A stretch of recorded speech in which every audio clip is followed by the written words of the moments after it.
হরে Krishna. Mayapur Nitai Gour kitchen থেকে সবাইকে স্বাগতম। আপনারা কেমন আছেন? আশা করি ভগবানের কৃপায় সবাই ভালোই আছেন। আজকে চলে এসেছি নতুন একটা ভিডিও নিয়ে। আজকে একটা নতুন ভিডিও বানাবো গিমি শাক। দেখুন তো এই শাকটা সবাই চিনতে পারছেন কি না। এটার নাম হলো গিমি শাক। আজকে গিমি শাক রান্না করব। আর গিমি শাকটা কীভাবে বাছতে হয় দেখুন। এই যে এখানে এই যে পাতাগুলি এরকম নরম থেকে এই যে আগাটা এরকমভাবে বেছে নিতে হয়। এই গিমি শাকটা আমাদের বাঙালিরা অনেকেই জানে। এটা আমাদের চৈত্র মাসে এই শাকটা মানে রান্না করে। এই যে আর এটা খেতেও একটু তিতো, কিন্তু খেতেও খুব ভালো লাগে এই শাকটা। এরকমভাবে আমি শাকটা প্রথমে বেছে নিচ্ছি। এই যে দেখুন শাকগুলি ছাড়িয়ে নিয়েছি। এই যে একদম আগা থেকে কচি কচি নিয়েছি। এই যে শাকটা ছাড়ানো হয়ে গেছে, ছাড়িয়ে ধুয়ে নিয়েছি। এখন শাকটাকে আমি একটু কুচিয়ে নিচ্ছি। এই যে শাকটা দেখুন কুচিয়ে নিয়েছি। এই যে আর এখানে নিয়েছি বেগুন। এই শাকে অবশ্যই বেগুন দিতে হবে। বেগুন দিয়ে আমি বেগুনটাকে ধুয়ে একটু লবণ মেখে রেখেছি। এই যে দেখুন জলটা বেরিয়ে গেছে। এখন আমি প্রথমে কড়াতে তেল বসিয়ে দিয়েছি। তেলটা গরম হয়ে গেছে। এখন আমি এই বেগুনটা প্রথমে ভেজে নিচ্ছি, ভালো করে চিপে দিয়ে।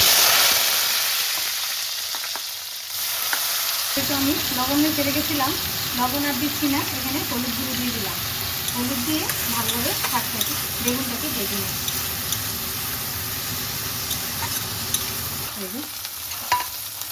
দেখুন বেগুনটাও ভাজা হয়ে গেছে। এখন বেগুনটা আমি নামিয়ে দিচ্ছি।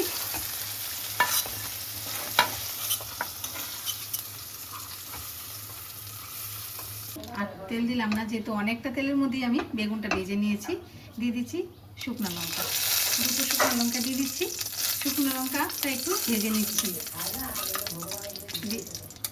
দিয়ে দিচ্ছি একটা তেজপাতা। কত খুব সুন্দর একটা ফ্লেভার আসবে। লঙ্কাটা আর তেজপাতাটা ভেজে নিচ্ছি। দিয়ে দিচ্ছি আদা কুচি। এখানে আদা একটু কুড়িয়ে নিয়েছিলাম, আর দুটো কাঁচা লঙ্কা। আদা লঙ্কা আর খুব সুন্দর একটু করে ভেজে নেব, যাতে করে আদার কাঁচা গন্ধটা না থাকে। দেখে মনে হচ্ছে যে আমি কড়াতে মনে তেলই দিইনি, কিন্তু যখন বেগুনটা আমি দেবো অনেকটাই তেল বেরোবে। এখন দিয়ে দিচ্ছি শাক।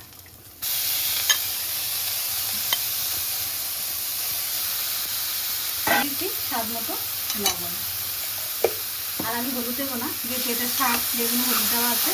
শাকটাকে একটু লবণ দিয়ে ভালোভাবে ভেজে নিচ্ছি। আর একটু চিনি দিয়ে আমি 2-1 মিনিটের জন্য একটু ঢাকা দিয়ে রাখছি, যাতে করে শাকটা খুব সুন্দর সিদ্ধ হয়ে যায়। ঢাকনাটা খুলে দিচ্ছি।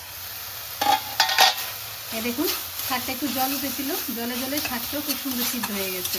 আর দেখতে পেয়েছেন শাকটা কিন্তু একদমই অল্প হয়ে গেছে। এই শাক মজে যায় একদমই অল্প, বেগুনটা একটু বাড়িয়ে দিতে হয়। চাইলে আপনারা অন্য শাকও এর মধ্যে দিতে পারেন। বেগুনটা দিয়ে দিচ্ছি। দেখলে বেগুনের মধ্যে অনেক তেল আছে, তার জন্য আমি তেলটা একটু কম দিলাম। এখন আমি বেগুন আর শাক ভালোভাবে ভেজে নিচ্ছি।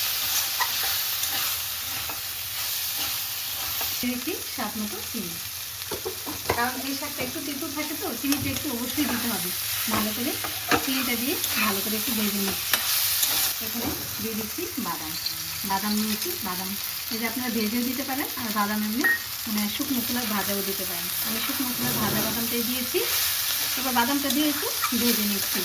এখানে কিন্তু আমাদের মা ঠাকুমারা দিত এটা সিমের দানা। এখন যেহেতু আমার কাছে সিমের দানা নেই, আমি বাদাম দিয়ে রান্না করছি।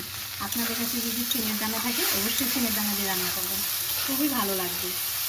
দেখুন ভাজা ভাজা হয়ে গেছে, শাকটা নামিয়ে দিচ্ছি।